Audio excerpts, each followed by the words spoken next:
Committee will come to order. I'd like to begin this hearing by stating the Oversight Committee mission statement. We exist to secure two fundamental principles. First, Americans have a right to know that the money Washington takes from them is well spent. And second, Americans deserve an efficient, effective government that works for them. Our duty on the Oversight and Government Reform Committee is to protect these rights. Our solemn responsibility is to hold government accountable to taxpayers, because taxpayers have a right to know what they get from their government. We will work tirelessly in partnership with citizen watchdogs to deliver the facts to the American people and bring genuine reform to the Federal bureaucracy. This is the mission of the Oversight and Government Reform Committee. And I want to welcome everybody here today. This is an exciting time for me. On a personal note, I appreciate the opportunity to serve in the United States Congress and to serve as the chairman of this subcommittee. It's truly a thrill and an honor, and I hope to live up to the high expectations that I think people have in the roles and the duties in this seat. This is the first meeting of the National Security, Homeland Defense, and Foreign Operations Subcommittee. I'd also like to welcome the Ranking Member Tierney. I look forward to working with him. I have a good personal relationship with him, and while we may disagree on some things, I think we can be united in our love of country and the need and the function of this committee. So, I want to also welcome those here that are here for the very first time, and all the new members that have joined in this 112th Congress. Looking forward to a very active year.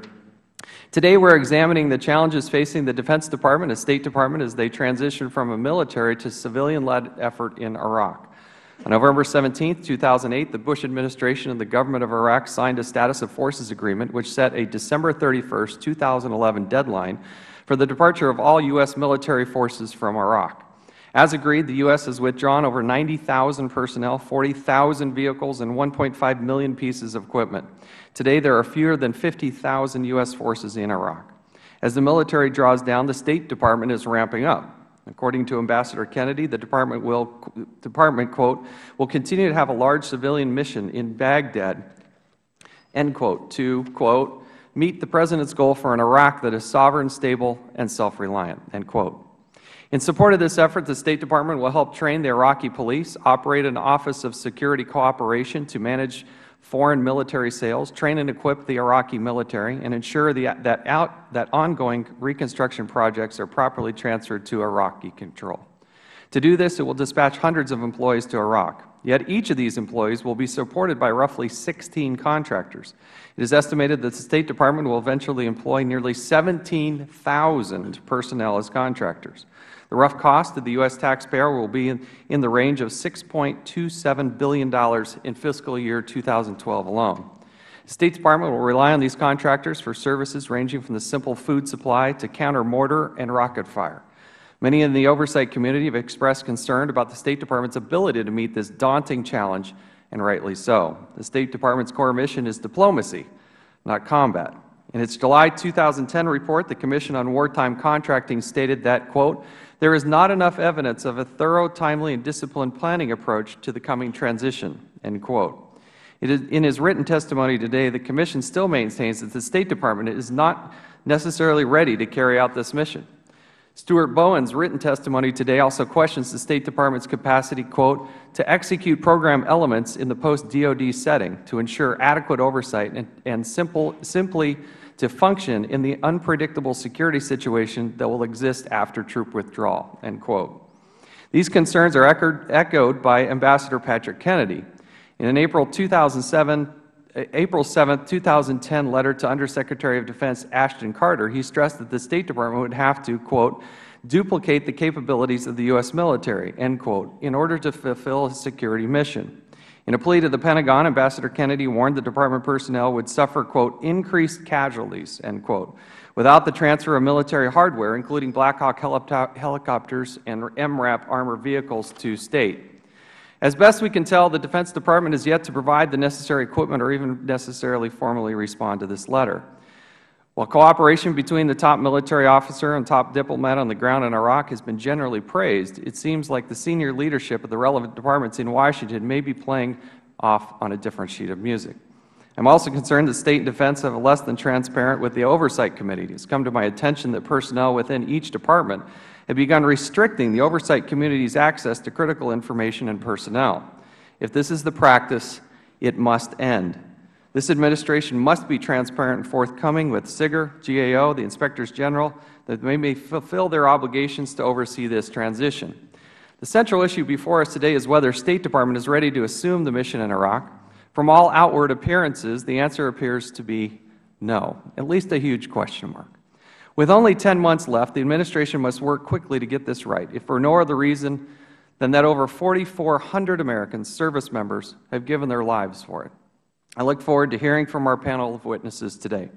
I'd now like to recognize the distinguished ranking member, the gentleman from Massachusetts, Mr. Tierney, for his opening statement. Well, thank you, Mr. Chairman, and congratulations on your new role.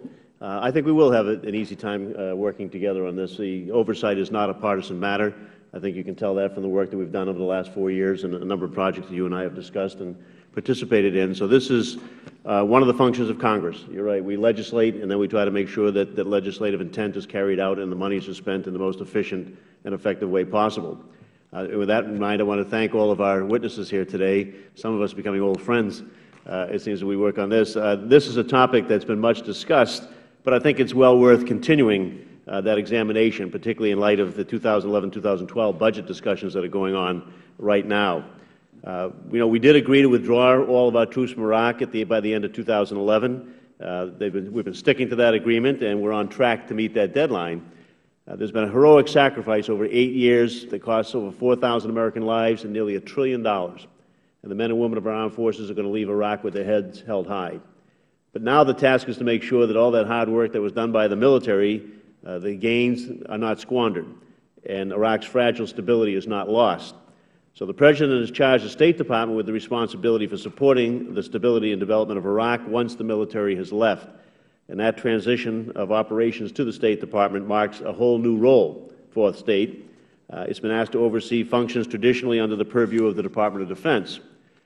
Of particular concern are the State Department's capabilities, both operationally and financially, to undertake activities traditionally managed by the Defense Department and to oversee the expected increase in contractors operating in theater, all on a budget that is many orders of magnitude smaller than what the Department of Defense has been working with. Simply because the State Department is taking on these new functions, we can't accept the contractors will entirely fill the void. One of the primary objectives in establishing the Wartime Contracting Commission, when Jim Leach and I put the legislation together and when Congress passed the bill, I believe, was to ensure that contractors were not performing functions that were properly reserved for government personnel. During previous Oversight Committee hearings on this subject, I discussed at length with Mr. Thibault the fundamental necessity of identifying inherently governmental functions leading up to this transition. In spite of those concerns, in many respects, we're no closer to identifying and staffing inherently governmental positions than we were when the hostilities in Iraq began 8 years ago. And the transition in Iraq is an effort led by the State Department threatens to make the situation even worse. So not only do we have inherently governmental functions that haven't been clearly defined, but according to reports, contracting has often become the default option out of necessity for the State Department. It doesn't give me much comfort that the State is aware of the oversight and capacity problems if it does not have the time and financial resources to properly address them. As Mr. Green and Mr. Thibault state in their written testimony, and I quote, "An expanded United States diplomatic presence in Iraq will require State to take on thousands of additional contractor employees that it has neither the funds to pay nor the resources to manage." End quote. So yesterday, the Commission on Wartime Contracting issued a report entitled "Iraq, a Forgotten Mission." And that was with a question mark at the end of it. The report states that without a substantial increase in budgetary support from Congress, the post-2011 prospects for Iraq and for the United States' interest in that region will be bleak. It continues, and I continue to quote, "Without increases to sustain operations for fiscal year 2011 and beyond, it is inevitable that some missions and capabilities will be degraded or sacrificed altogether, and that large outlays of taxpayer funds will have been wasted." End quote.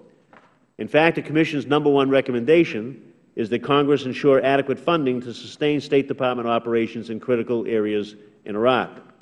Unfortunately, today, Congress's willingness to ensure adequate funding for the State Department's mission in Iraq is very much in doubt.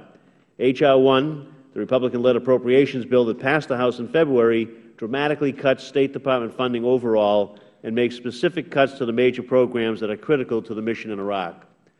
According to Secretary Clinton, who testified yesterday in front of the House Foreign Affairs Committee, I quote, the 16% cut for State and USAID that passed the House last month would be devastating to our national security, and it would force us to scale back dramatically on critical missions in Iraq, Afghanistan, and Pakistan." End quote.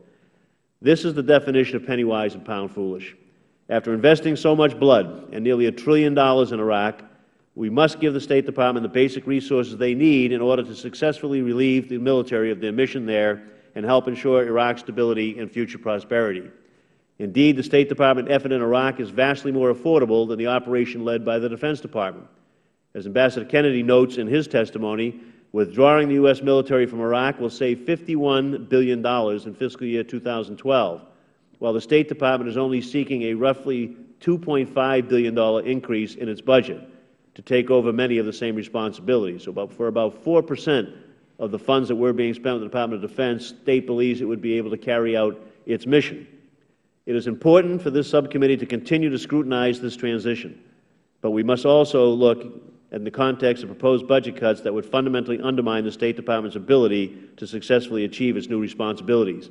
Mr. Chairman, we certainly have to watch every penny and where it goes, and we have to make sure that money is wisely and efficiently spent.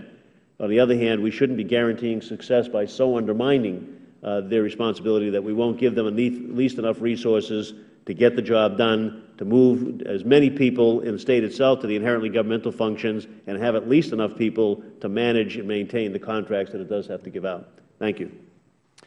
Thank you, and welcome again to the members here from both sides of the aisle. Particularly, I want to recognize Ranking Member Cummings for being here with us today. Members will have 7 days to submit opening statements for the record, and we'd now like to recognize our panel with very brief intros. A very distinguished and accomplished group. I appreciate you all being here with us today. The panel includes Mr. Grant Green, who is a Commissioner on the Commission of Wartime Contracting. Mr. Michael Thibault co-chairs the Commission on Wartime Contracting. Mr. Stuart Bowen, who is the Special Inspector General for Iraqi Reconstruction. Ambassador Patrick Kennedy, who is the Undersecretary of State for Management. Ambassador Alexander Vershbow is Assistant Secretary of Defense for International Security Affairs. And Mr. Frank Kendall, who is the Principal Deputy Undersecretary of Defense for Acquisition Technology and Logistics. Pursuant to committee rules, all witnesses will be sworn in before they testify. Please rise and raise your right hand. Do you solemnly swear or affirm that the testimony you are about to give to this committee will be the truth, the whole truth, and nothing but the truth? Thank you. You may be seated. Let the record reflect that all witnesses answered in the affirmative. Now we're going to go and move to opening statements. I would appreciate if you could keep your verbal comments to 5 minutes. We have a large panel and members who would like to ask some questions. You should have a light there. When it turns red, I'd appreciate it if you could wrap up your comments. Just also, if you could also make sure, we have this nice, new, beautiful room. Just make sure that the button's pushed as you start the microphone and move it close so we can all hear you. Otherwise, we'll start with Mr. Green. Thank you. Good morning, Chairman Chaffetz and Ranking Member Tierney, members of the subcommittee. I am Grant Green, a member and former acting co-chair of the Independent and Bipartisan Commission on Wartime Contracting in Iraq and Afghanistan. Participating with me in this joint statement is Commission Co-Chairman Michael Thibault. Our biographies are on the Commission website, so I will note just a few points that bear on today's issues. I'm a retired U.S. Army officer, have served as Assistant Secretary of Defense, Undersecretary of State for Management, and Executive Secretary of the National Security Council. Mr. Thibault, who is also a U.S. Army veteran, served more than 35 years in the Department of Defense, the last 11 as Deputy Director of the Defense Contract Audit Agency. He's also worked in the private sector as a consultant, as an executive for a Fortune 500 company. We are here on behalf of all 8 commissioners who yesterday approved release of a 4th special report to the Congress, which we have titled Iraq, a Forgotten Mission. We have brought printed copies with us today and have also posted the report on the Commission's website. As with our appearance today, the report reflects bipartisan consensus. We respectfully request that it be included in the committee's hearing record. This hearing poses the question U.S. military leaving Iraq, is the State Department ready? I think the short answer is no, and the short reason for that answer is that establishing and sustaining an expanded U.S. diplomatic presence in Iraq will require State to take on thousands of additional contractor employees that it has neither funds to pay for nor the resources to manage. We base our findings and recommendations on the Commission's research hearings, as well as 2 trips to theater to probe specifically the transition process. Mr. Thibault and I led the first trip, which prompted our July 12, 2010 special report titled "Better Planning for Defense to State Transition in Iraq is Needed to Avoid Mistakes and Waste." Commission Co-Chair Christopher Shays and I led the second trip to Iraq on this issue in December. We observed significant progress, but our observations and subsequent research have led to our follow-on special report, the one I brought with us today, Iraq, a Forgotten Mission. Teams of State and Department of Defense have been working hard on identifying transition needs and dealing with hundreds of tasks ranging from logistical support and medical care to air movement and security. States plan to establish 2 permanent and 2 temporary locations in parts of Iraq away from Baghdad will also require reconfiguring some property still occupied by the U.S. military and undertaking some new construction. All of these activities will require increased contracting as well as additional funding and increased staffing for contract management and oversight. This is particularly problematic when you consider that the State Department's recent Quadrennial Diplomacy and Development Review acknowledges that, number 1, contracts are often States' default option rather than an optimized choice. Contracts are often well into the performance phase before strategies and resource for managing them is identified. Third, its contract management and oversight capability has languished, even as contracting has grown. And finally, State has a need to restore government capacity in mission-critical areas. State deserves credit for recognizing these problems, which we would note also occur in many other Federal departments and agencies. Besides the collaboration and contract management challenges, other looming problems for the DoD to State transition is time.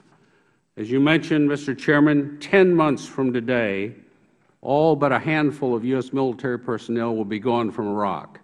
State needs to have many new contracts in place with contractors at work by October or even sooner to ensure a smooth transition. And that means many contracts must be launched quickly, in fact, should have already been launched. As concerned citizens, we can all agree that the stakes in Iraq and the region are high.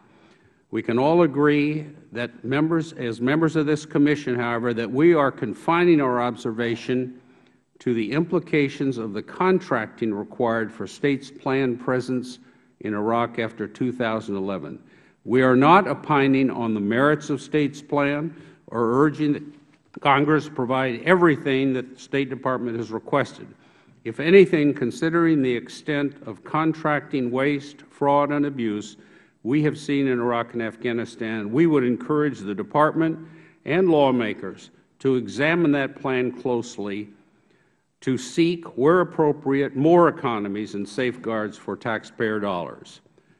We are simply pointing out here that the declared coordinated policy of our government to expand the Department of State's role and visibility in Iraq after the U.S. military departs has large and unavoidable consequences for contingency contracting and must be recognized and resolved. Our new special report, Iraq, a Forgotten Mission, spells out our concerns in more detail. We will close by quoting the 3 recommendations in that report that the Commission recommends. Number 1, that Congress ensure adequate funding to sustain State Department operations in critical areas of Iraq, including its greatly increased need for operational contract support. Number 2, the Department of State expand its organic capability to meet heightened needs for acquisition personnel, contract management, and contractor oversight.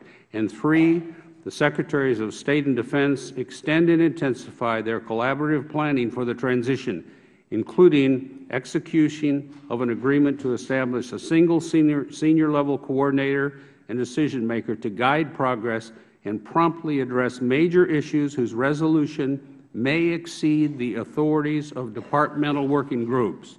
Thank you. Mr. Green and others in the panel, feel free. You can submit the balance of any testimony into the record, but given that we've gone over 7 minutes at this point, I'd like to transition to the next speaker, if I could. Fine. Thank you, Mr. Chairman. I believe we're going to go. Are we going to go to Mr. Bowen then? I believe it was a joint statement, so appreciate it. Thank you, Mr. Dew. Very good. Thank you, Chairman Chaffetz, Mr. Tierney, members of the committee, for this opportunity to testify on the crucial question before you today, before the country today, and that is the State Department prepared to sustain and engage in the significant programs necessary to support Iraq over the next year and, frankly, over the next 5 years. This is not a perennial issue. This is a significant national security issue. And so before I answer that question, let me provide 3 premises that put my answers in context. 1, the United States will continue to support Iraq next year and for the next 5 years because we have crucial national security interests at play there. 2, the State Department will be in the lead there and will need to implement programs that it can execute so that those national security interests are protected. And 3, to meet that mission next year, over the next 5 years, it will require substantial resources to do so, much less than the resources expended over the last 8 years annually. As General Austin testified a few weeks ago before the Senate Foreign Relations Committee, the DoD was spending $75 billion last year on maintaining its mission in Iraq. The State Department, as Secretary Clinton testified yesterday, will spend a fraction of that next year over the next 5 years. Is the State Department ready today to manage the DoD programs that are at play in Iraq? No.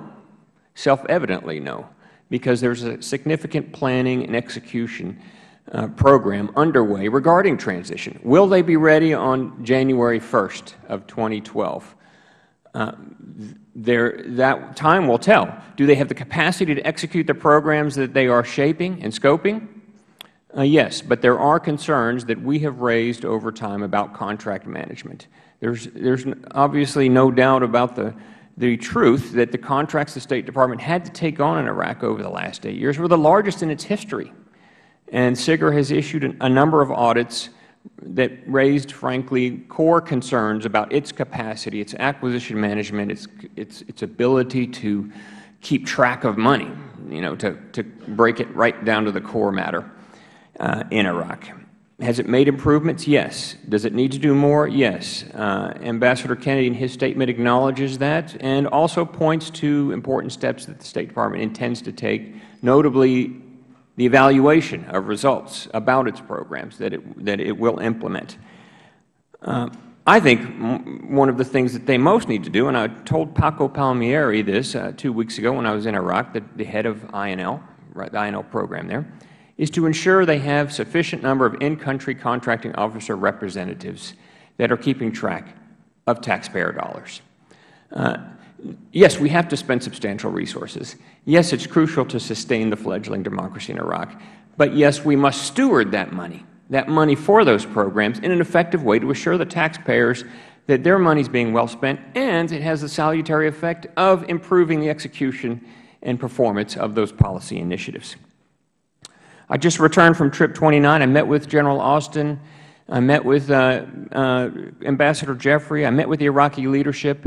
And they are collectively concerned about what Iraq will be like after the troops withdraw. And those concerns stem from capacity to execute programs, but also security. One thing that's predictable about security in Iraq, it's unpredictable. And it's going to be very difficult to judge today what the environment will be like in 2012. So the State Department is planning worst-case scenario, as it should, and so its capacity to operate will be limited by that security environment. SIGR is on the ground today carrying out audits of the transition program, specifically of Quick Response Fund, which we will soon release, of private security contractors, of rule of law, crucial element that must be improved. Corruption is as bad as it's ever been. That's what Judge Rahim, the Director of Corruption Fighting for the Iraqis, told me just 2 weeks ago. He cannot convict a senior official.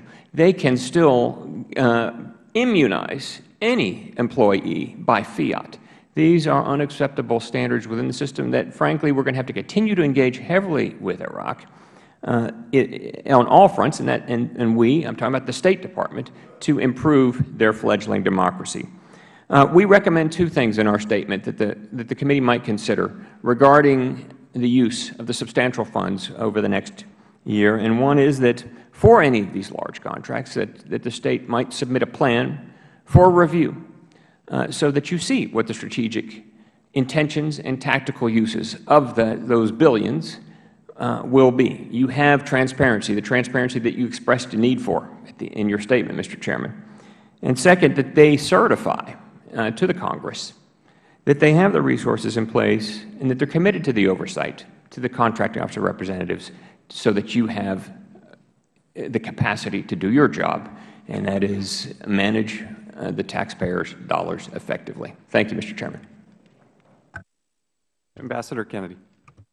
Mr. Chairman, Ranking Member Tierney, members of the committee, thank you for inviting me today to discuss the State Department's preparations for the United States' transition from a military to a civilian-led presence in Iraq. Our efforts in Iraq are critical in supporting an Iraq that is sovereign, stable, and self-reliant, and to achieve a strategic long-term partnership between the United States and Iraq. The Administration's request will provide resources for the diplomatic platform that will provide U.S. interests in Iraq be advanced. As Secretary Clinton, Secretary Gates, and Admiral Mullen have emphasized, shortchanging our civilian presence now would undercut our enduring national interest in Iraq. Between 2010 and 2012, the U.S. military drawdown will save the United States taxpayers $51 billion, while States' total operating budget requests for Iraq will only increase by $2.5 billion. States' 2012 funding needs will increase because of the military to civilian transition, but the overall cost to the U.S. taxpayer will decrease dramatically. In short, a stable Iraq is in the U.S. national interest, and anything less than full funding would severely affect the transition. This is an overview of the larger Iraq policy issues. Today, I would like to address the safe and secure management platforms needed to support successful implementation of our Iraq policy, which are my responsibilities. There are 8 key components to launching those platforms. Security. In addition to our embassy in Baghdad, we are planning consulates general in Erbil and Basra and embassy branch offices in Mosul and Kirkuk. All U.S. personnel and contractors will be under Chief of Mission Authority. Security will be shared with the State Department's Bureau of Diplomatic Security, responsible for all State Department sites, and DoD responsible for Office of Security Cooperation personnel. At locations where State and OSCI co-locate, diplomatic security and DoD security will coordinate movements, but diplomatic security will have sole responsibility for facilities. Contracts for static movement and security movement have already been awarded or are about to be. Thanks to our assistance and from our friends at DoD, we are finalizing an agreement with DoD to loan us 60 MRAP vehicles, and we will use a U.S. Army existing contract for vehicle maintenance. An unmanned aerial vehicle reconnaissance program is being established. We are coordinating with DoD on a sense and warn system for indirect fire, and we will have tactical radio communications in our vehicles and tactical operations centers at all our sites. Medical. We will establish robust medical units in Basra, Baghdad, Kirkuk, and Mosul, and smaller medical units in 7 other locations. These units will stabilize trauma cases that would then be moved to nearby First World medical facilities in Jordan and Kuwait, and we expect to award that contract by the 20th of May. Contracting and contract oversight. Our success in Iraq depends on effective contracting efforts. Unlike other U.S. embassies, Iraq is a non-permissive environment, which means we cannot hire local staff as static guards or as cleaning crew, nor can we visit markets, gas stations, or pharmacies. We are heavily dependent on contractors until security improves and have developed a contracting strategy for life support, security, transportation, communications, and facilities. While it is most effective for State to use its own competitive process to award contracts, we also will leverage DoD resources where DoD has superior contracting capabilities in theater. One example, the Logistics Civil Augmentation Program, or LOGCAP, is a proven support mechanism with strong mandatory contract management requirements. Interim use of LOGCAP will give us time to put our own into place, and we will also be using the Defense Logistics Agency for food and fuel. I take our contracting oversight responsibility seriously. I led the 2007 Nasir Square review team in that regard, and I can assure you that we will engage heavily. Our contracting team in Washington draws on headquarters expertise, and while in Iraq there are multiple levels of technical oversight. Since 2008, when I reorganized the funding stream for the Office of Logistics Acquisition Management, we have hired 102 additional staff for contract administration, and for security contracting oversight in Iraq, we will have over 200 direct State Department security professionals engaged. That's a 1:35 ratio, which is very, very good. We are not using contractors by default. It is a deliberately chosen strategy to address a transitory need. It makes no sense to hire that many individuals to become permanent U.S. government employees when the needs for those numbers will decrease over time. Let me be clear, we will transition. In Erbil, in the north, already 92% of our Guard force is locally engaged staff. And we have robust efforts underway in real property, aviation facilities, information technology, and life support. Finally, on February 14th, Secretary Clinton announced Patricia Haslak as the coordinator for Iraqi transition assistance. This is the largest effort underway in the State Department since the Marshall Plan in the 1940s. We will be ready. Thank you, Ambassador Kennedy. Ambassador Vershbow. Mr. Chairman, Mr. Kendall will give the main statement for the Department of Defense. Thank you. Mr. Kendall. Thank you, Mr. Chairman. Chairman Chaffetz, Representative Tierney, members of the committee, thank you for the opportunity for Ambassador Vershbow and I to appear before you today to discuss the challenges associated with the transition from the Department of Defense to the Department of State in Iraq. I ask you to include my written statement in the record.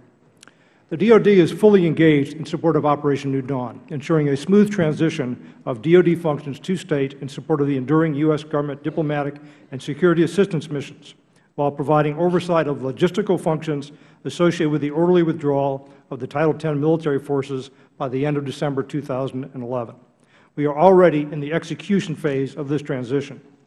DoD recognizes the importance of the transition in Iraq, that there are significant material and support issues. We are fully committed to executing our role within the boundaries set out in the security agreement between the U.S. government and the government of Iraq. We have undertaken a whole-of-government approach to support State as relations normalize in Iraq.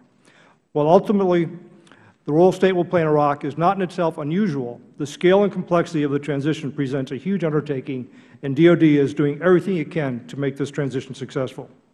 While the Undersecretary of Defense for Acquisition Technology and Logistics is not responsible for establishing policy in this area, we are responsible for the success of the material, contract, supply, and selected construction components of the transition. DoD and State have established a temporary Senior Executive Steering Committee, or group, for coordination and synchronization. The group is co-chaired at the Deputy Assistant Secretary level and meets biweekly to review status and progress of 8 subordinate functional areas. Those areas are supply chain, equipment, contracting, medical, facilities and construction, information technology, security, and aviation. The 12th meeting of the Steering Committee was held yesterday with direct participation from the Embassy and U.S. forces in Iraq, as well as other key players. To facilitate the whole-of-government coordination, in November 2010, DoD embedded a staff officer within the transition team in State to serve as a liaison and work day-to-day issues. Additionally, to expeditiously respond to requests for equipment, a joint combined OSD and Joint Staff Equipping Board was established in early January of 2011. These activities have been overseen by Ambassador Kennedy and myself, with assistance from Undersecretary of Defense for Policy and the Joint Staff, among others. Currently in Iraq, Joint State and DoD teams have been established in each of the remaining locations to develop practical solutions to issues resulting from the downsizing of the site footprint. The transition of these sites is not a turnkey operation, and each presents unique challenges. For example, each site team is establishing new perimeters and moving T-walls, relocating containerized housing units, rerouting utilities, and where needed, undertaking general site preparation. These actions are occurring at varying degrees at all the enduring sites. To enable secure communications to these sites, DoD is restructuring its secure network infrastructure to accommodate the changing footprint. I visited Iraq in October and met with Ambassadors Jeffrey and Jackson, as well as General Austin, to discuss plans for transition. The chairs of the Senior Executive Steering Group recently returned from Iraq, where they conducted site visits to future State Department enduring presence posts to ensure that transition plans are proceeding. State does not have the management and oversight capacity in theater to immediately handle the large-scale support requirements for all the remaining sites. Therefore, the Department of Defense will provide a number of specific functions in accordance with the Economy Act. The LOGCAP IV contract will provide base life support and core logistics services. The request for proposals was released in January 2011. Proposals are due in 5 days, and we expect to make the award in July. Food distribution and fuel distribution and supply will continue to be provided by the Defense Logistics Agency, as Ambassador Kennedy mentioned. The Army Sustainment Command will provide maintenance contract support for those items not maintained under existing site contracts or LOGCAP, such as the sense and warn systems and mine-resistant ambush protection vehicles that we are providing to the State Department. The Army Sustainment Command will also provide selected security contract support. DoD will provide fixed-site contract security under combatant commander rules for the independent sites operating for the Office of Security Cooperation in Iraq. The Synchronized Information Systems, the Synchronized Pre-Deployment and Operational Tracker, or SPOT, and the Total Operational Picture Support System have been designated by State as a personal management tool that they will use, and those will transition directly from DoD. State will reimburse DoD for all these contracts and services provided. DoD has received and continues to address State requests for approximately 23,000 individual equipment items, ranging from medical equipment to counter-rocket protection. As mentioned above, a joint equipping board has been established to streamline and centralize the request process. There have already been a number of success stories with respect to the transfer of equipment. For example, we are loaning 60 Cayman Plus MRAPs in place of the basic model Caymans to provide a greater level of protection to State Department personnel. We took State's initial requirement for 3 CT scan systems for their medical equipment, which would have cost in excess of $9 million, and found a solution that would provide the scanners for less than $1 million total. We have found 2 XS CH-46 helicopters that were being provided to State, with the potential of 4 more to be made available to meet an immediate need in State's worldwide air fleet and to free up other assets. The rules of engagement for fulfilling the equipment needs have been established. Excess items are being transferred at no cost. State is to provide funding for defense services associated with these transfers, including transportation and maintenance. Non-excess items are being provided on a reimbursable basis, though through sales from stock. In instances where funding is not available, those items will be addressed on a case-by-case basis by the equipping board cited above. DoD will consider loaning non-excess equipment on a case-by-case basis based on readiness impacts. All equipment transfers are being completed in accordance with the Economy Act. I just want to close by saying that we are very well aware of the challenges. Our greatest challenge is probably time. And Ambassador Kennedy and I are working together, as is our entire team, to ensure that we do the things that are needed to fully, successfully execute this transition. Another challenge, of course, is funding, and we are working also with the Iraqi government on some agreements which are not finalized. But we are beyond the planning phase, though some planning continues. We are executing at this time, and we believe we are on track to meet the schedule that's been set out. Thank you, Mr. Chairman. Thank you, Mr. Kendall. Thank you all. Your entire statements can be submitted for the record. We're going to now move to the portion where members will be each allowed 5 minutes for questioning, and we will alternate, obviously, on different sides of the aisle. I would ask the members to try to maintain the 5-minute rule in deference to their colleagues in moving forward. I'd like to start, if I could, please, through some discussions with the Special Inspector General, some written testimony from the Special Inspector, conversations that members have had in Iraq, staff and whatnot, it's our understanding that both the State Department and the Department of Defense have actually been tightening up and not been as forthcoming in providing the Special Inspector access to both the information and personnel that they have in the past. There are two memos in particular, one dated October 7th, 2010, another one January 8th, 2011, that have restricted this access.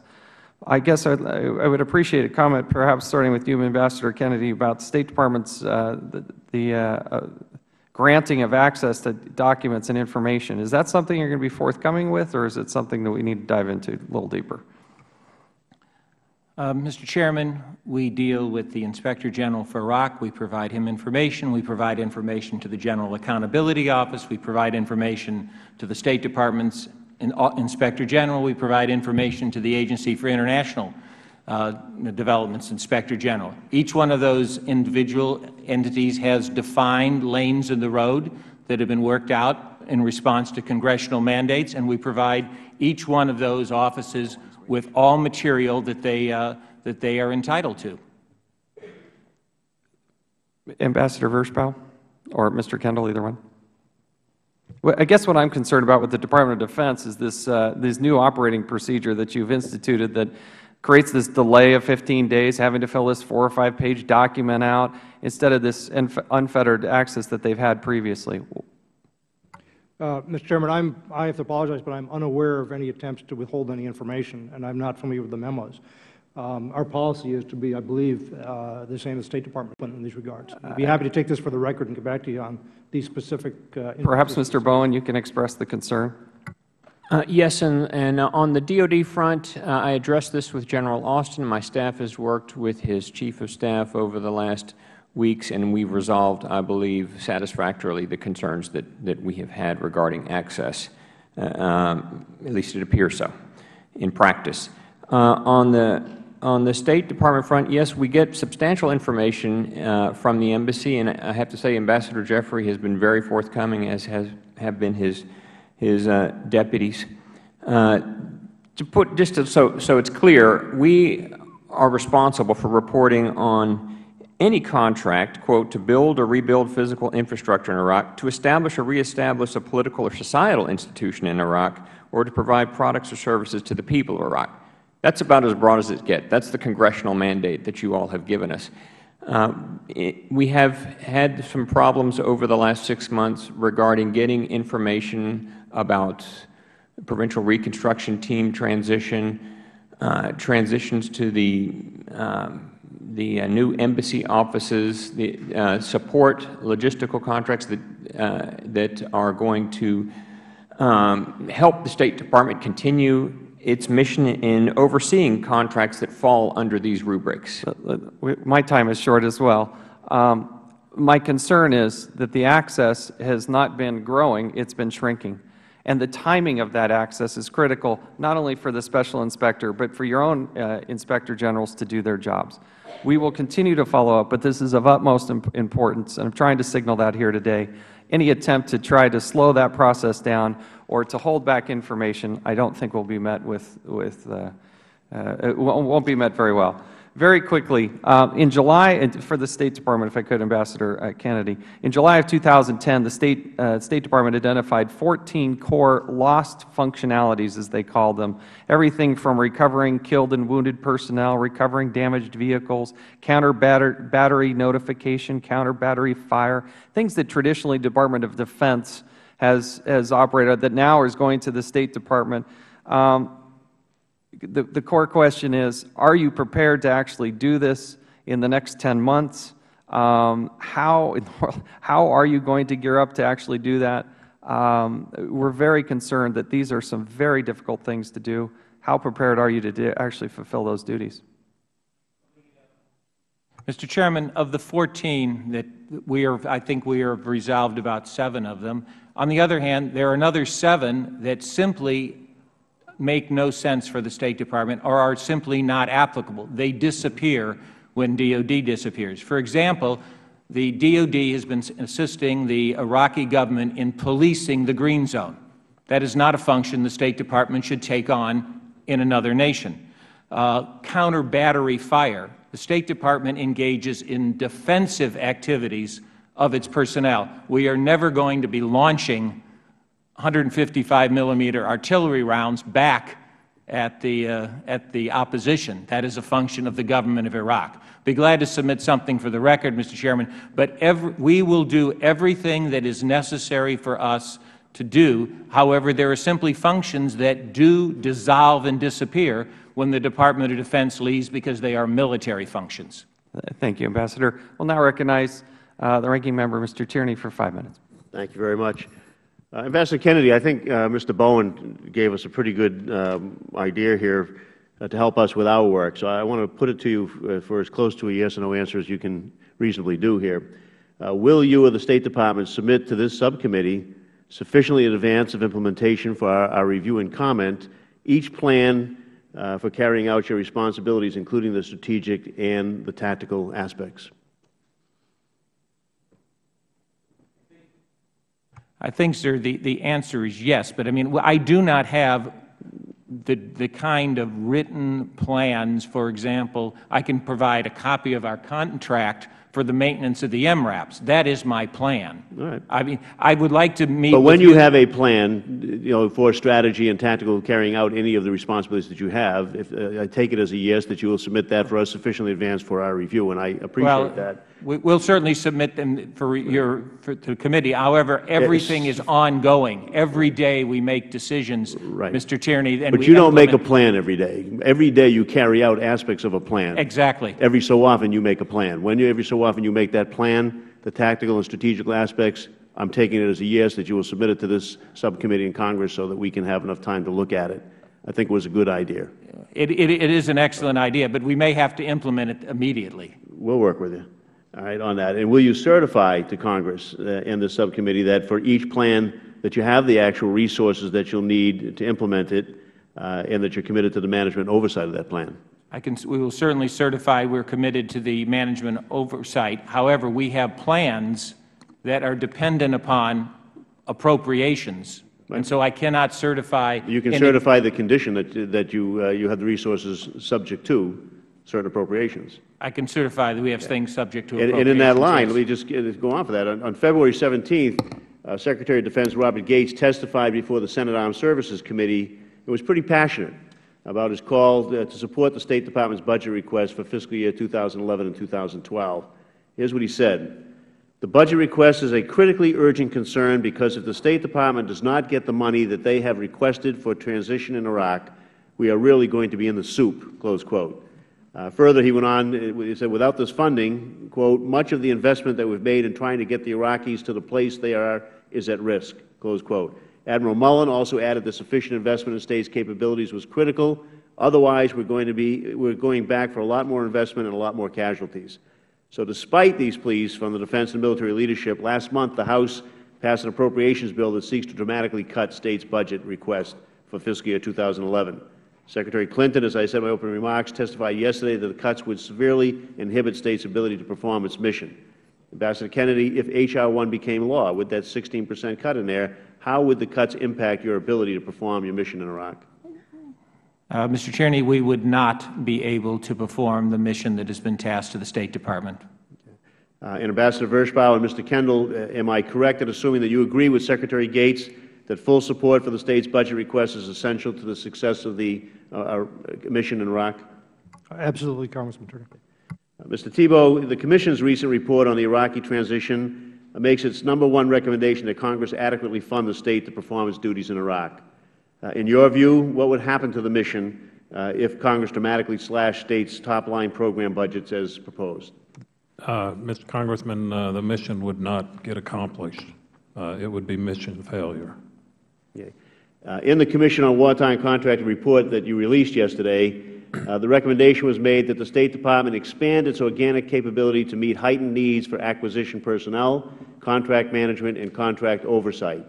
The report goes on to say that short of funding and program management staff to adequately conduct oversight of the thousands of contractors it will need to hire in order to successfully take the reins of the U.S. operations in Iraq from the Department of Defense, some of these contracts will be for highly critical or sensitive missions, such as handling unexploded ordnance. In addition, the Commission warns that the scope of States' contracts in Iraq increases. Failure to provide for expanded oversight and implementation of contract administration strategies will lead to instances of waste, fraud, and abuse in contracting. So, Mr. Thibeault, do you think that spending money now to ensure the State can conduct effective oversight of the contractors necessary to implement the transition will ultimately prevent waste, fraud, and abuse in contracting and save the American people money? Yes, Mr. Congressman, and we also believe that part of that process or plan includes both the pre-award cost evaluation and analysis and the previously mentioned oversight, because they not only need the money, but they need the ability to implement the program. Exactly so. Thank you. Yield back, Mr. Chairman. Thank you. It's now my pleasure to recognize the gentleman from Idaho, Mr. Labrador, who is going to serve as the Vice Chairman, a new member of the 112th Congress, and somebody who just recently returned to a visit to Iraq. Mr. Labrador, you are recognized for 5 minutes. Thank you. Being new to Congress, I sometimes question some of the things that are happening here in Washington, D.C., and it seems like we make some assumptions.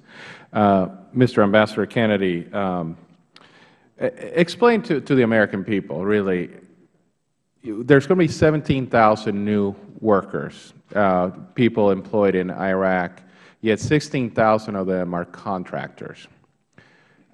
That doesn't make any sense to me, especially when we pay contractors a lot more money than we pay government employees. Can you explain how you justify that?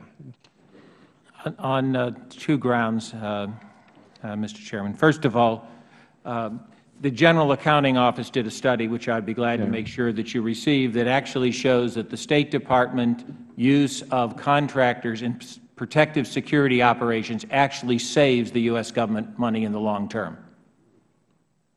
Secondly, we have a surge issue here in Iraq. We need aviation support. We need medical support. We need logistical support.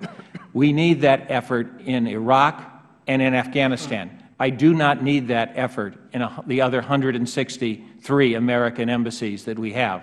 Hiring permanent United States government employees for a 20 or a 30-year career for a need in Iraq for aviation or particular security or explosive ordnance disposal, et cetera, is not good government. It is not good for the American taxpayer to saddle them with the long-term 30-year bill for employees when I need them for a surge capability for a brief period of time. And therefore, if I need them for a long period of time, they become government employees. If I don't need them for a long period of time, that surge capability is best done and least expensively done for the long haul with the use of contractors, sir. Okay, according to the GAO, for the past 3 years, the State, DOD, and USAID have been unable to determine the exact number of contractors you employ in Iraq. Without having reliable data on the number of contractor personnel it is currently relying on Iraq, how has State developed projections regarding the number of additional contractor personnel after the drawdown of U.S. forces? 2 points, Mr. Vice Chairman. One, I believe that I know exactly how many contract employees I have on any given day in Iraq, and I'd be glad to meet with you or your staff to discuss that. But secondly, what we do is we have analyzed each of those major functions that I have referred to, aviation, medical, et cetera, and we have done a table of organization. I need so many pilots, I need so many bomb disposal personnel, I need so many static guards. We have a table of organization, and that is actually what we give to the contractor. You must fill each one of those billets. And then when they provide us personnel, we use a database that we have borrowed within the Department of Defense that's called SPOT, S-P-O-T, and we register every single one of those contractors in that database. So you claim the GAO is wrong. You do have a number. What is that number of contractors that we have? Today, let me submit that for the record, because that number does change every day. So, but GAO was wrong when they said that you couldn't account for them. That is correct. I believe that I can account for every single contractor I have in Iraq. Yes, but sir. You don't know right now what that number is. I did not bring. I brought our planning numbers for the transition. I didn't bring with me my charts, which show exactly how many I have on board today. My apologies. Okay. Now, Mr. Green, in his testimony, Under Secretary Kennedy disputes your Commission's finding that the State Department did not arrive at its decision to use contractors by default. He points to the fact that the State has hired an additional 102 staff for contract administration, 200 managers for oversight of private security contractors, and is supplementing its oversight of the log cap contract with subject matter experts from DOD. Is this sufficient in your view? Well, it may be sufficient today, but if you look at, and I don't disagree with Secretary Kennedy, if you look at the number of contractors that the State Department will require post-2011, they do not have enough oversight today to oversee and manage those contractors in the way they should be. One of the things that this Commission has found in the last 2 years is a huge difference in the number of contracting, procurement, acquisition personnel on board, not just in State, but in every agency we have looked at, and the number of contracts that are being awarded. And so we have this lack of oversight generally, and with State, with the huge increase in the number of contractors that they are going to experience, they need a lot more oversight, and they need it on the ground.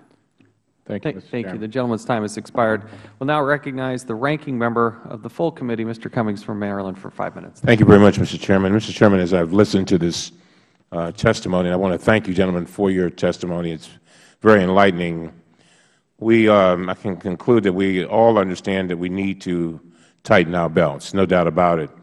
But we have already spent 8 years, $1 trillion, and lost, unfortunately and tragically, 4,000 American lives in trying to help Iraq.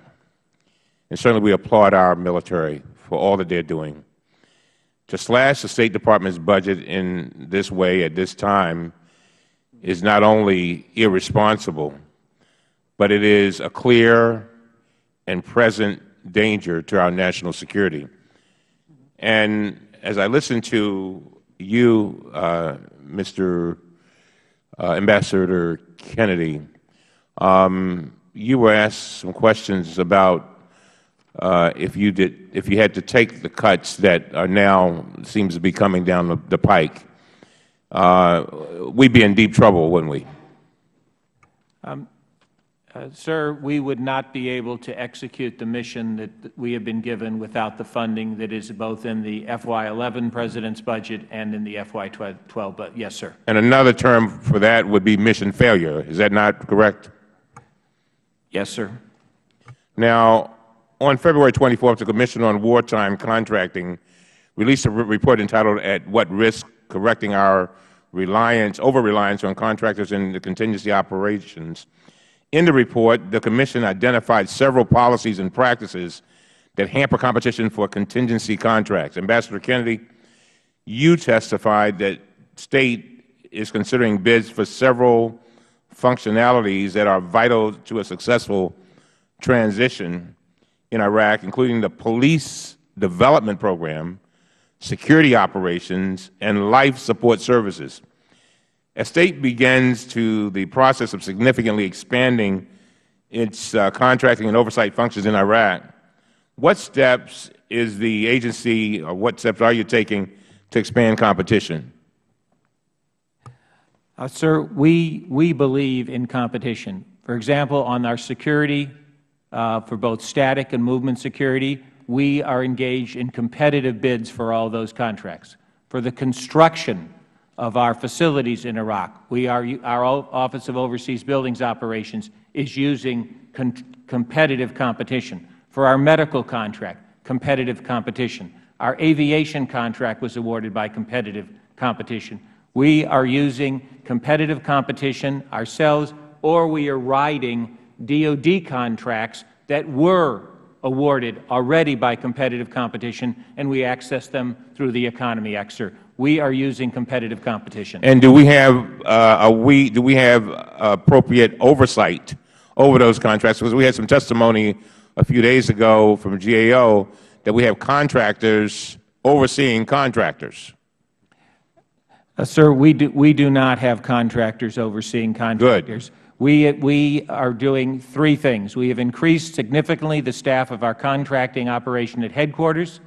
We are deploying and will deploy 200 U.S. government diplomatic security personnel to oversee the contracting operations. We will have State Department medical personnel overseeing the medical contract, and we will have State Department logistics people, et cetera, overseeing those contracts.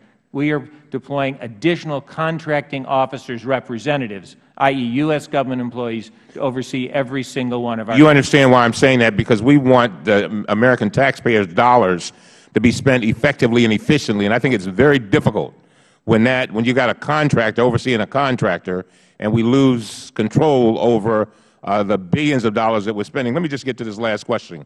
The Commission on Wartime Contracting and SIGAR testified that State does not have adequate resources in place for contract management and oversight.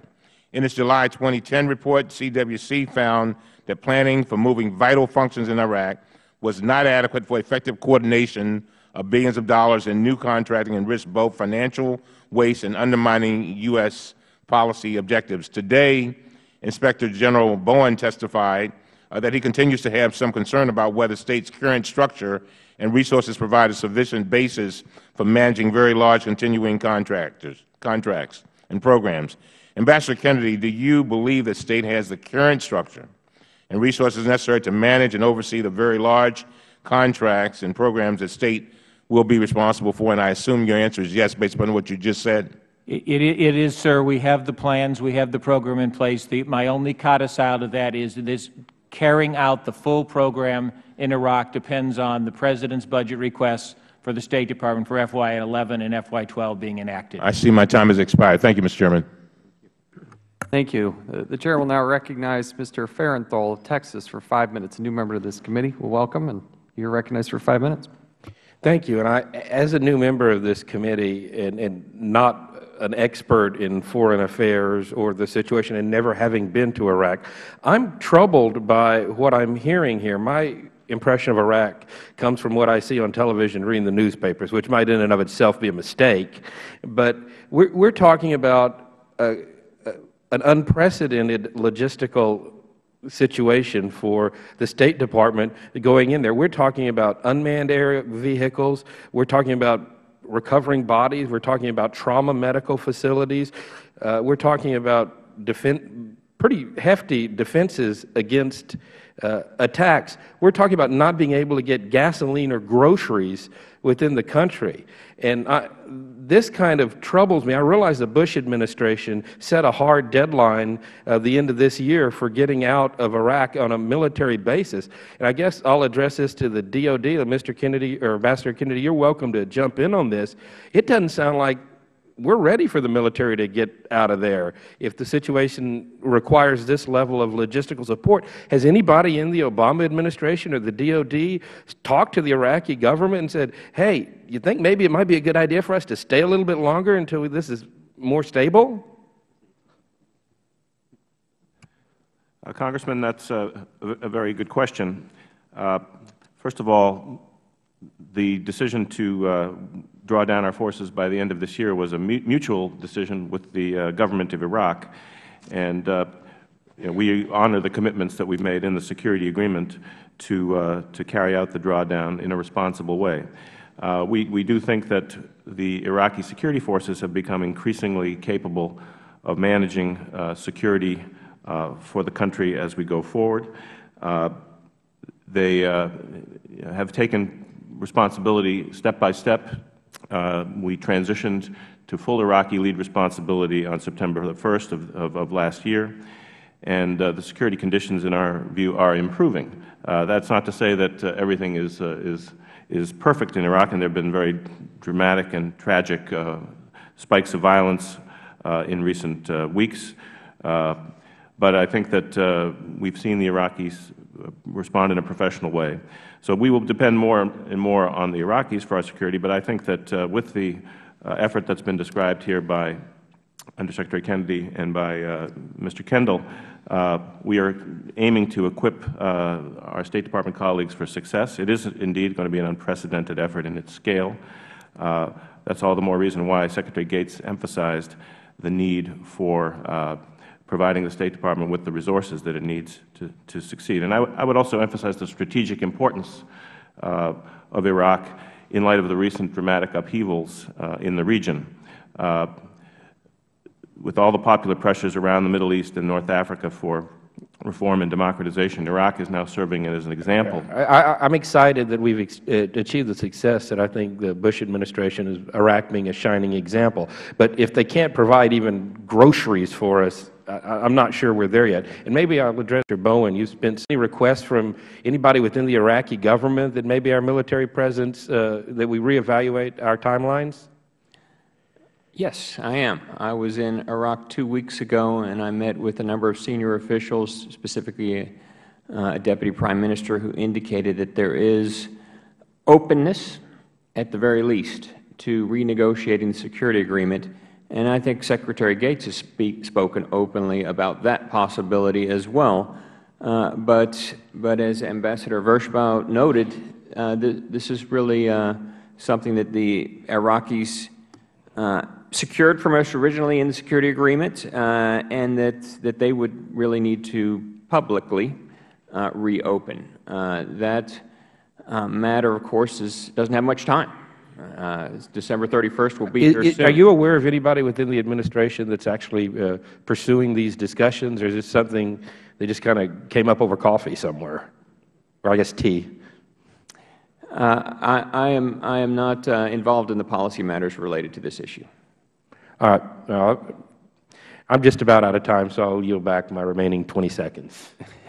Thank the gentleman yields back. We'll now recognize the gentleman from Illinois, Mr. Quigley, for 5 minutes. Thank you, Mr. Chairman. Welcome to your new position. I guess I'm struck with something I heard someone from State say when I was visiting Iraq. We were being briefed, and they kept saying, we want to make sure we have this right so we don't have to come back. Finally, after about an hour of that, a few of the members said, we're not coming back. But there was a sense within the people there at State, and some of what I hear here, that we have to make things perfect. I mean, let's name a Middle East country that isn't at least facing some possibility of extraordinary instability. I mean, are we going to embed ourselves to that degree, the degree you're talking about in Iraq, to maintain the stability with love for our own national security? I just think perhaps we're talking about a bridge too far. And it's, someone mentioned the corruption is as bad as it has ever been. I don't know that the people of Iraq will ever get along to the extent that you're talking about, or that corruption is going to change, or that all the efforts that we've already done, or that you have planned for the next infinite number of years will achieve what you'd like it to do. It is almost, from my point of view, impossible. So it's what stuck on my mind since I went there, and nothing's changed that I heard today. But let me ask Ambassador Kennedy a question on a specific issue. You wrote a letter, I believe, April 7, 2010, to DOD, the problems that State Department will face in implementing the new life support system. Any numerable of other agencies, entities have expressed concerns as well. There are related issues. Could you elaborate and make us feel a little better about how that situation is going to play out? Yes, sir. We have been receiving absolutely stellar cooperation both in Iraq and in the United States from the Department of Defense. They are providing us surplus equipment. They are providing us equipment on loan. They are permitting us, under the Economy Act, to utilize their contracts, for example, for food, for fuel, for logistical activities. So we have now crossed that barrier. We now have a way forward in those activities thanks to the cooperation from the Department of Defense. The contract is on the street for that, using the superior buying power, so to speak, of the Department of Defense. As you know, the Department of Defense has facilities all over the Middle East and Southwest Asia, and therefore our ability to partner with DoD on these gives us greater economies of scale to save money for the American taxpayer, and also permits us to use the contracting capabilities and the contract oversight for DoD. So I'm very, very pleased with the progress we've made, and we are on track, sir. What still needs to be done? Well, the contract has to be executed. It's now out for bid. We will get the bids back in. They will be evaluated by DoD, and it will be awarded. But there is plenty of time to meet the half October 1, half December 31 deadline, sir. Thank you. I yield back, Mr. Chairman. Thank you. The gentleman yields back. Now we'll recognize Mr. Yarmouth of Kentucky for 5 minutes. Thank you very much, Mr. Chairman. Thank you for your testimony, all of you. Well, Mr. Tierney inquired earlier about the impact of the top-line cuts proposed in H.R. 1 and on the ability to carry out your mission. You may not have reviewed all of the provisions of H.R. 1, but are there perhaps other provisions in H.R. 1 that concern you about your ability to either in defense or state and carrying out the mission, things that may not relate to just the top-line cut in the state's budget?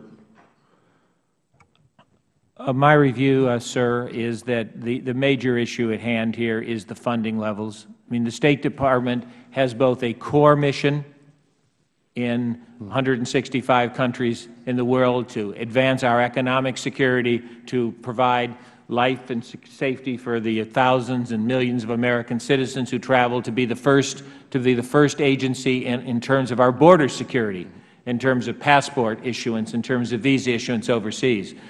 Cuts of that magnitude are devastating not only to the State Department's special missions in Iraq, Afghanistan, and Pakistan, but they are also devastating to our core mission to advance our national security through diplomatic means. Right. But were there any other cuts that in any other budget besides state defense? Were you concerned about any of the provisions in H.R. 1 that related to these areas of operations? As far as I know, it's the State Department's cuts that are of gravest concern. We have requests before the Congress for both 11 and 12, which I think are still under consideration. But I think any substantial cut, as Secretary Gates mentioned, I think when he testified just a couple of weeks ago, this is a dominant concern for us right now, State Department's funding. Great. Thank you for those answers. During the Oversight Committee's last hearing on this subject, there was some concern expressed about whether contractors were being asked to perform inherently governmental functions. And Ambassador Kennedy, you mentioned before some of the functions that would disappear when the military operations ceased. But Mr. Thibeault and Mr. Green, do you believe that tasks such as IED clearance and hostage rescue are inherently governmental functions? Mr. Congressman, yes, I do, in the sense that absent, there's two parts that have been discussed today. Are the Iraqis ready to assume responsibilities? And then secondly, absent a military solution, are contractors the right solution? I've seen no indication that on the highly technical areas we're discussing here, such as IED removal, such as counter-battery, and when I say highly technical, I mean competence, also UAV, that's something that we would transfer to the Iraqis. So it leaves it to the military is doing an exceptional job. And I might use counter-battery, and I try to visualize things. But what I've seen is if the enemy, and I think everyone's seen it, will bring a small pickup truck, throw down one rocket, pop the rocket, and leave. That's because the objective, DOD, is so exceptional at putting counter-battery on them within 8 seconds. They know that.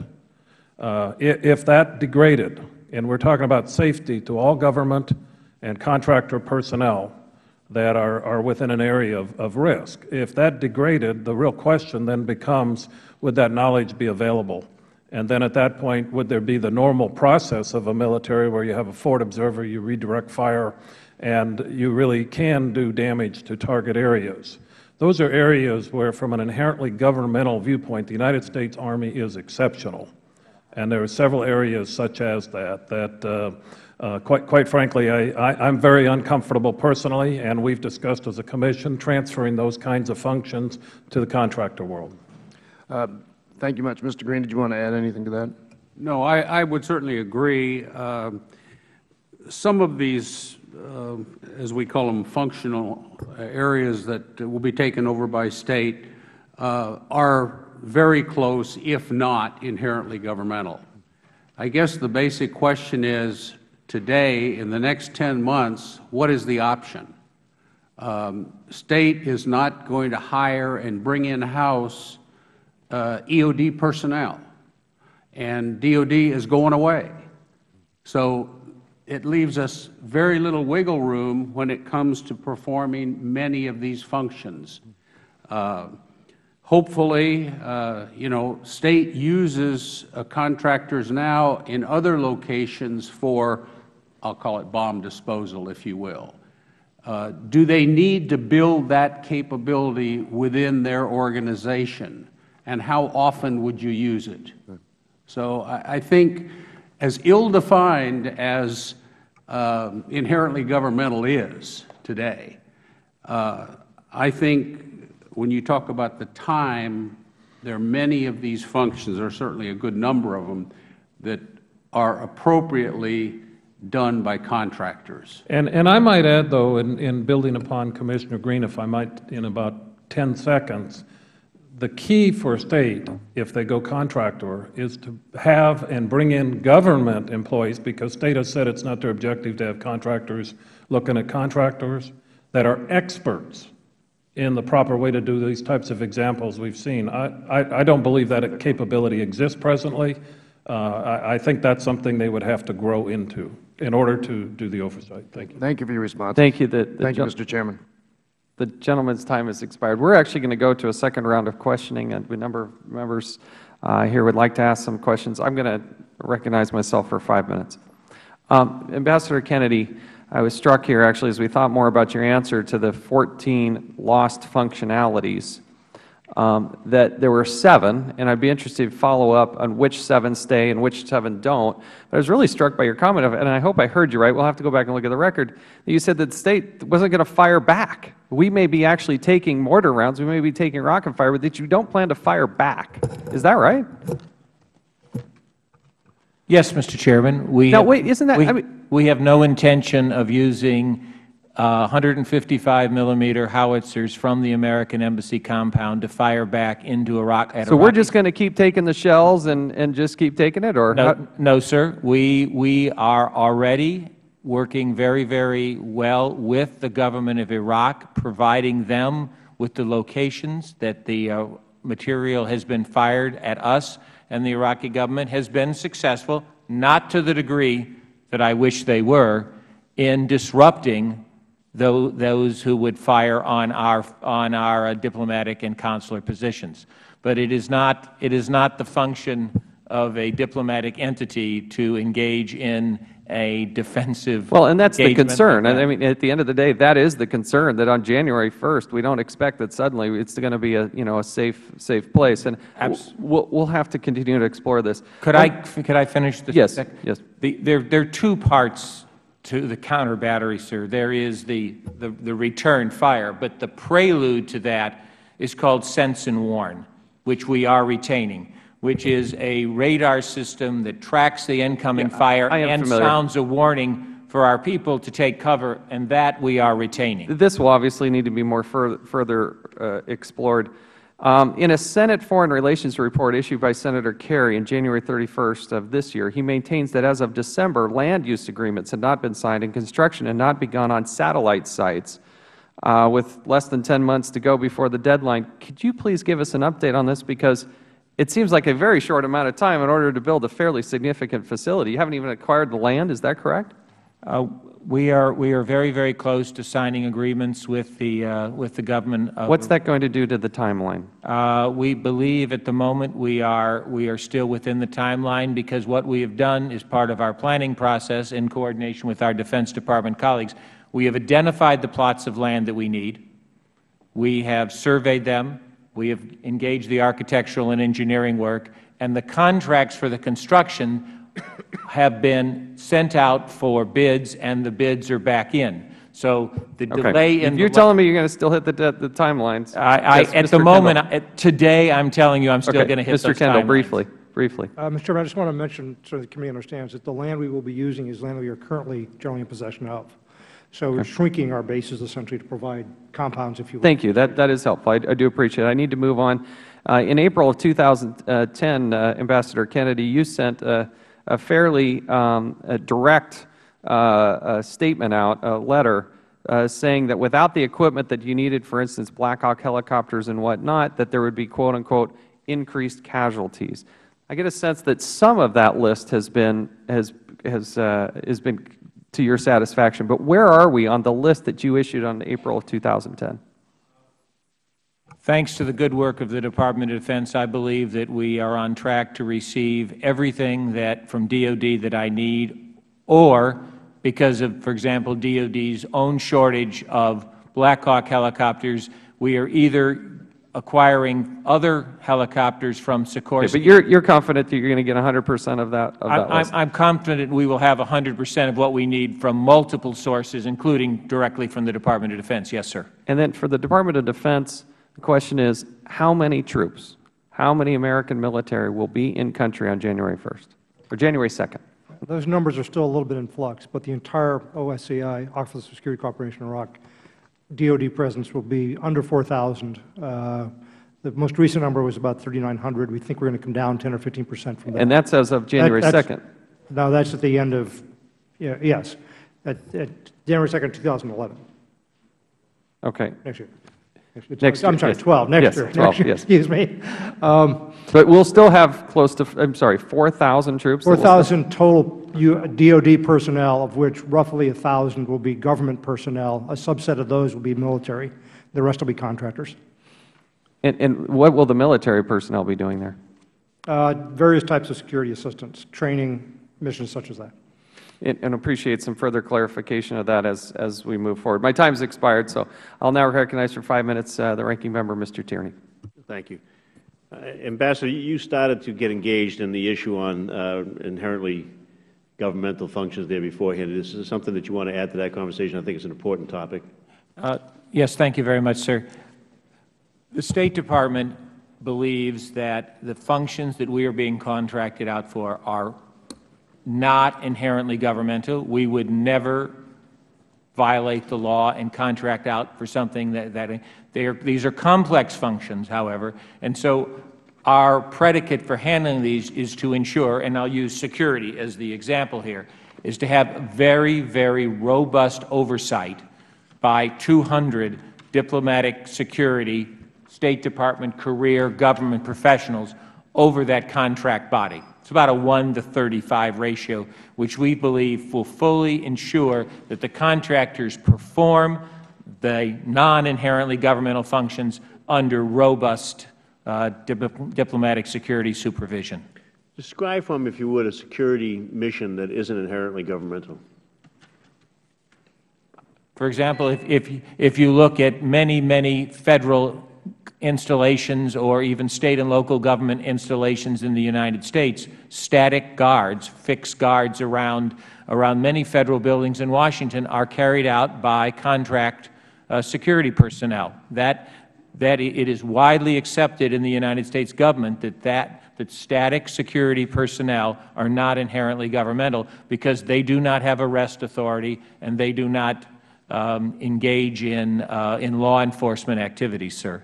Don't you draw a distinction between the properties that we might be trying to protect and the people we might be trying to protect in a contingency zone like Iraq, and make a distinction there between a building in downtown Washington? No, sir, because I think the predicate of it is the same. But secondly, I have 1,800 diplomatic security personnel sworn worldwide. It makes no sense for me at all to move that number from 1,800 to 1,800 plus 7,000 for a period of time. The surge capability is, in my mind, what contracting is for, is to be able to grow the work when you have a particular need, and then to shrink that work back for the benefit of the mission and the American taxpayer at the same time. How many Marines are going to be protecting our embassy in Iraq? There will be probably, I'd say, a couple of dozen. For the entire compound? Yes, sir. And will they be supervising any contract security people? No, sir. The Marines do not supervise the contractors. The regional security officer supervises both the Marines and the contract personnel. Would you say that a hostage rescue mission is an inherently governmental function? I think that a hostage rescue mission in a war zone like Iraq, led by diplomatic security personnel and supported by contractors, stays within the boundaries of what is legal and what is not legal, sir. Why would you have that supported by contract personnel and not be strictly U.S. personnel? Because I do not have enough diplomatic security personnel to do the mission, and I do not have a permanent need for that many personnel to hire individuals for a 20 or 30-year career. All right. So the first part I don't accept. All right. The idea on that is because you don't have enough people doesn't mean it's not inherently governmental. It means basically you want to get to that point sometime and you're going to bring those people on. You just can't do it right now. I think we can have a debate about the surge capacity on that, whether or not it makes sense for us to have enough capacity worldwide that we can bring people and have people in areas where that's a likely situation and work on that. And I'd like you to take another look at that, if you would. Well, and when you say a hostage situation, I mean, obviously, if I had the exact definition of what the individual situation was, I might very, very well use just diplomatic security sworn personnel, special agents that I have on the ground. I might use those exclusively, given the situation. They might need support, however, from the contractor personnel they supervise. I would like to think that we would have some capacity worldwide, as I say, that wouldn't make that kicking that type of a sensitive operation out to contractors on that, and I hope we take another look at that maybe at some point. Inspector Bowen, just quickly, in your experience, what's a rough ratio of management and oversight personnel to contractors and contracting dollars? What would be the appropriate ratio? Within the State Department spending? It varies on location. I mean, the number of contractors to government personnel can range up to 60 to 1, down to 20 to 1, 15 to 1. But I think that the Senate Foreign Relations Committee report of January 31st makes an important point that the committee ought to take under consideration and advisement, and that is allow the regional security officer flexibility on how he or she spends that money across the country. For example, Erbil, 1 bomb in 8 years. It's a safe place. No Americans killed up in Kurdistan, but there are very high ratios and standards of security protection that seem inconsistent with the real security situation. Allowing more creative flexibility, I think is the phrase that the report uses, will save taxpayer dollars. Thank you. Thank you, Mr. Chairman. Gentleman yields back. We'll now recognize Mr. Turner of Ohio for 5 minutes. Thank you, Mr. Chairman. And I want to thank you for holding this hearing and certainly the importance of this issue.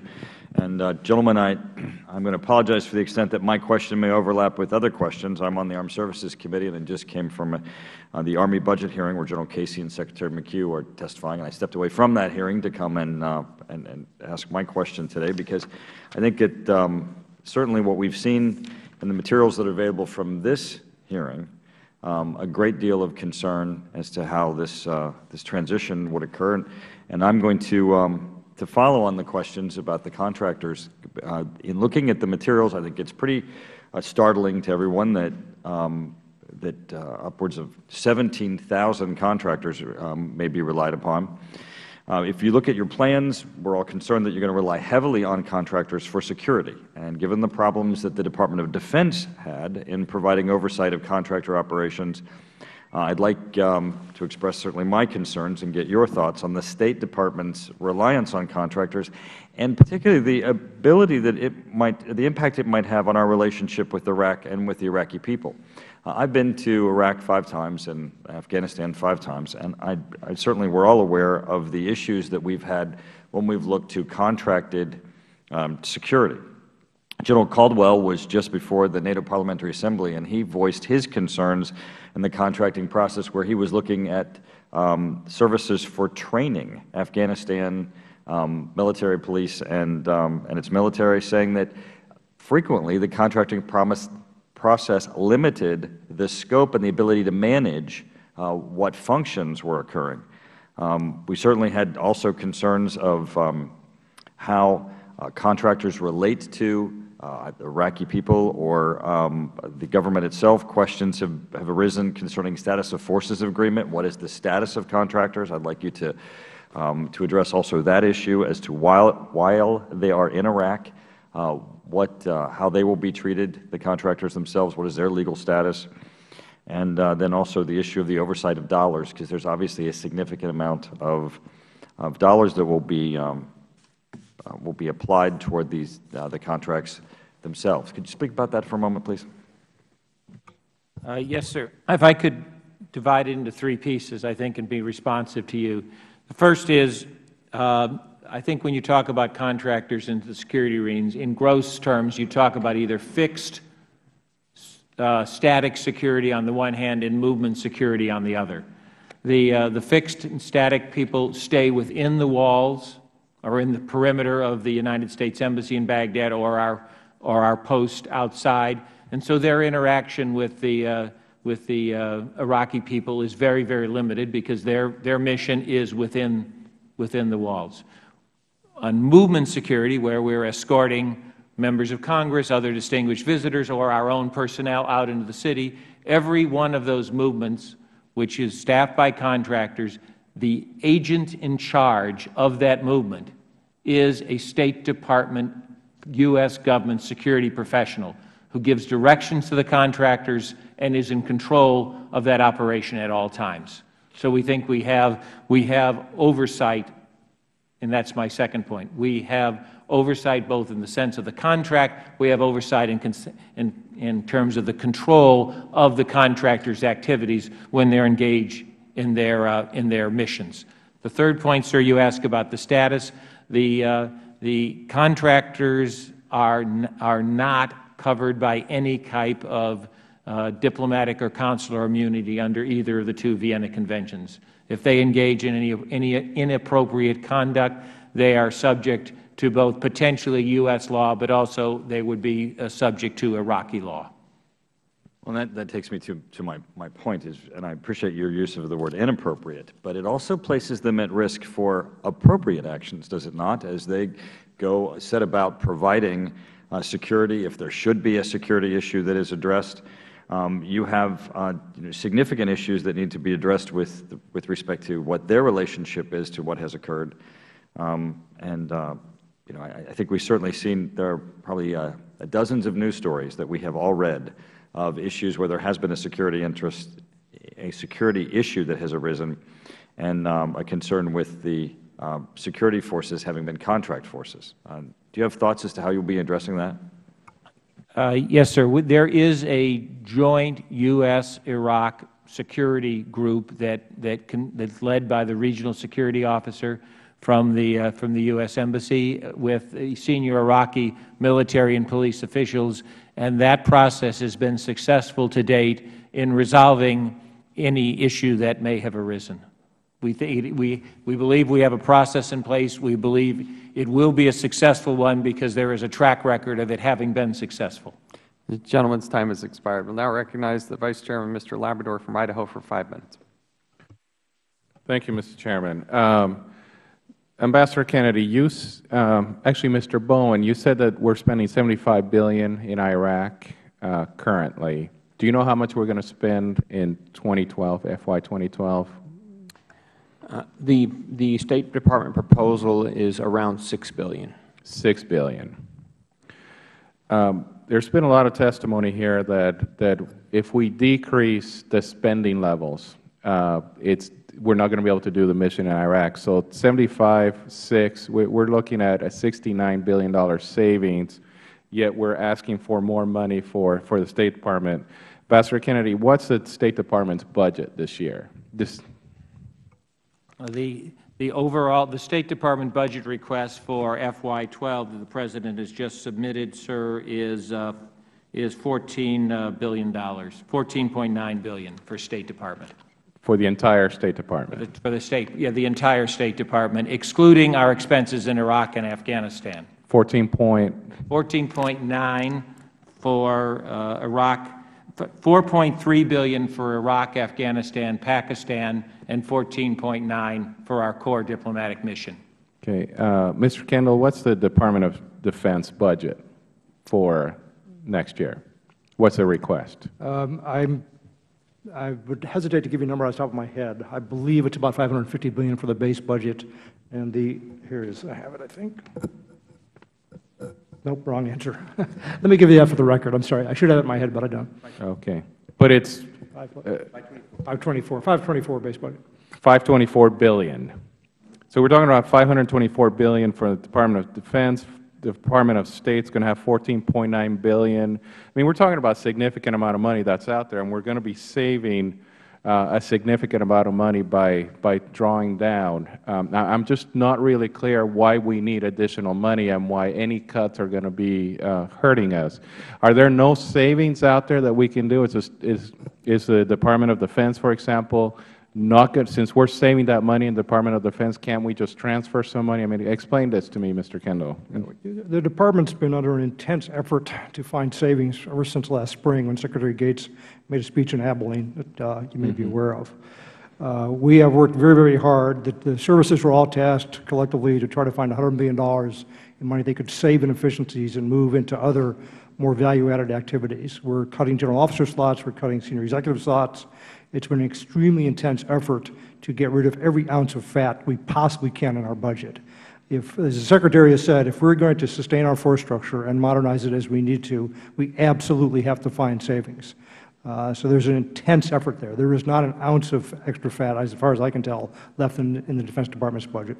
And I applaud actually what the Secretary is doing, but it just seems to me that if we're going to be saving money in Iraq, and now for everyone here to testify that we can't save any money in our budgets, it just doesn't make any sense. There are some savings. For example, in your letter, Ambassador Kennedy, of April 7th, you clearly asked for the equipment to be transferred to the Department of State. I think, how much would that save us if instead of purchasing the equipment, it was just transferred? I don't have that figure in front of me, Mr. Vice Chairman, but our budget request for 12 was put together after that was taken into consideration. So I would have had to request additional funds for the armored vehicles or the other equipment DOD was transferring to us. In other words, my request is net of the transfers that DOD is making to us.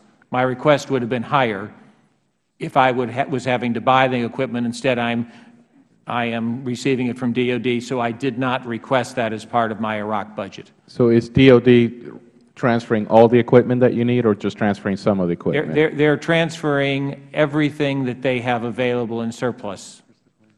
Okay. Thank you. I have no further questions. Gentleman yields back. We'll now recognize Mr. Farenthold of Texas for 5 minutes. Thank you. As I've been sitting here, I wanted to talk a little bit more about some of my concerns I brought up in my earlier question about whether really this is the appropriate time and whether or not we've reevaluated the drawdown deadline of the Bush administration in light of the amount of extraordinary efforts that the State Department is going to have to put into security. And I guess I'd like to start off asking Ambassador Kennedy, in light of everything you're asking and the situation as you see on the ground, would you feel comfortable taking your wife and kids to serve with you in a facility in Iraq come next year? Sir, we permit working spouses to accompany the State Department employees to Iraq now, and we will continue to do that. The answer is I would not inject children into Iraq now or later or any time in the near future. But that is only one of a number of countries where part of my job is to decide where family members are permitted to go. All right. And then my earlier question to Mr. Bowen was, are you aware of any negotiations on behalf of the Obama administration with high-level Iraqis about possibly extending or renegotiating the number of troops that will be in Iraq after the end of the year? And I probably asked that question to the wrong folks, and I'd like to address that to you, Ambassador Kennedy, and our two folks from the DOD. And if you'd each take a second and let me know if you all know anything along those lines. Congressman, as Secretary Gates has said, the initiative for any discussion on any possible follow-on military presence would have to come from the Iraqis. We have an agreement whereby we have mutually agreed to draw down our forces by the end of this year, and we will honor that agreement. In his testimony, Secretary Gates identified some concerns he has about areas where the Iraqis will need additional capability. But I want to say that drawing down doesn't mean we're disengaging. The Office of Security Cooperation in Iraq and the State Department's FMS programs are going to be important tools for helping to continue to increase the capacity and the effectiveness of the Iraqi security forces, and the police development program, of course, will be very important as a complement in improving the professionalism of the Iraqi police. So we're preparing for that outcome, and we do believe that the Iraqis, who have had the lead responsibility for security now for more than a year, are doing an increasingly effective job. The question was asked earlier, is this going to be perfection? No, the Iraqis, I think, understand that they have a long way to go in terms of building the institutions of a stable state. But I think it's in our strategic interest to help them, and that's what we intend to do. And the State Department's programs and the Department of Defense's continued engagement will be, I think, critically important to doing that. I appreciate that, but I'm troubled by your statement that any request would have to come publicly from the Iraqis. There are two parties to this agreement. If I'm unhappy with a contract, I'm going to live up to it. But if I think there's some things that need to be renegotiated, I think it's open for either side to open it up and renegotiate. I just make that point. And finally, again, I'm going to ask the direct question. Is anybody on the panel aware of any requests from the Iraqi government for us to up those numbers? Sir, I think we'll have to get back to you on that question. Okay. I would appreciate it if you did. Thank you very much. I yield back. Thank you. I'm going to recognize myself for 5 minutes as we wrap up the questioning here. Starting with Ambassador Kennedy, I want to be crystal clear. I want to go back to the very first thing we started with. Will the State Department give unfettered access, complete and total access, to the Special Inspector General to do their job? All right. Now, that says a lot right there. That's my concern, is the hesitation. The Special Inspector General for Iraq has a mandate. We will provide him with all the material that is relevant to his mandate. There are other Inspector Generals with other mandates that we provide information to.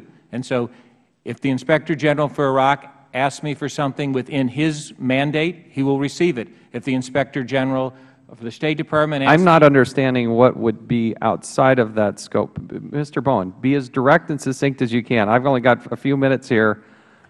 That question is properly placed at this table between Ambassador Kennedy and me. You have raised an important issue regarding ensuring that Congress has all the information it's come to expect from SIGIR about what's going on in Iraq, and specifically about what's going on with regard to transition. We have an expanded mandate over and above what's usually the case for IGs. It requires quarterly reporting that's cross-jurisdictional. As we pointed out in our last quarterly report, as is very specifically detailed in that October 7th memo you cited, the State Department has stopped giving us information that it was giving us before. That question is now before Ambassador Kennedy, and I'm confident that they will resume giving us the information. We need to ensure that you have the information about what's going on in Iraq. Ambassador Kennedy, do you care to further comment? Mr.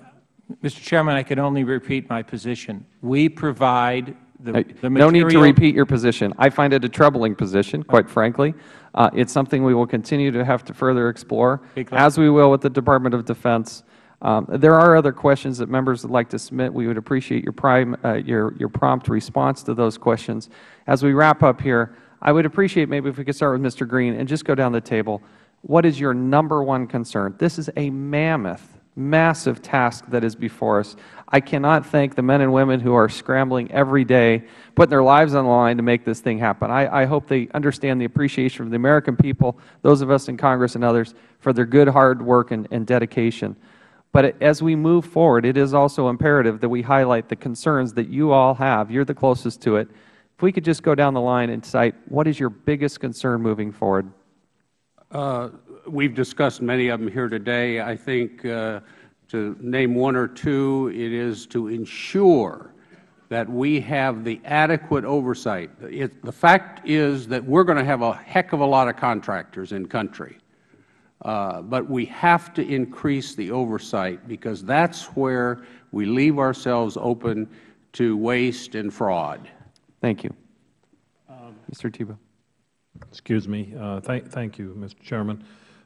Probably my #1 in the context of these discussions it's explained in our charter. We get bound up sometimes in inherently governmental, and our charter by Congress said those functions that should be best performed by the government versus contractors. And in that context, and in our discussions here, we talked about these 14 items. I really think it warrants an analysis because the United States Army has built an exceptional capability over time. And to even think about transferring that capability, to me, introduces the potential for safety of government and contractor employees who reside in those locations that are protected. Thank you. Mr. Bowen. Accountability for outcomes. As Mr. Tierney pointed out, this committee and the Congress needs to know what the State Department plans to achieve. What are the specific outcomes that $6 billion will be spent, if you include the program money, not just the operating money, that the State Department, if it gets it all, will receive this year? Knowing what the police development program will achieve with the 190 trainers across the country that are going out to help the Iraqis improve. What outcomes will they achieve? Thank you. Ambassador Kennedy. Achieving the adequate funding levels in order to carry out the mission that I have been tasked to do. Thank you. Ambassador. I share Undersecretary Kennedy's concern. As Secretary Gates said, ensuring that the State Department has the resources it needs to stand up this very ambitious and complex mission is critically important, and it's very urgent because there, as the Secretary said, there are facilities to be built, there are people to be hired, so we need to get them the resources that they need as quickly as possible. Thank you. Mr. Kendall. Mr. Chairman, let me first correct a statement I made earlier. The numbers I gave you were not quite accurate for the amount of DOD presence in the future in Iraq. The total number is approximately correct, less than 4,000, but of that 4,000, about 1,000 total are security assistants, and within that total of 1,000, approximately 200 or less are actually DOD or government personnel. The answer to your question, from my perspective, is time. Time is a big factor here, and we have a great deal to do in a relatively short period of time. In the fall, the U.S. forces will start to transition very much to exiting from Iraq, and we have to accomplish a great deal before then. Along with that, of course, I would add the funding concerns that were expressed earlier. Thank you. I thank you all for your participation, your great work and service to the United States of America. Thank you for the interaction, and look forward to interacting with you in the future. Thank you. This committee is now adjourned. Thank you, Mr. Chairman.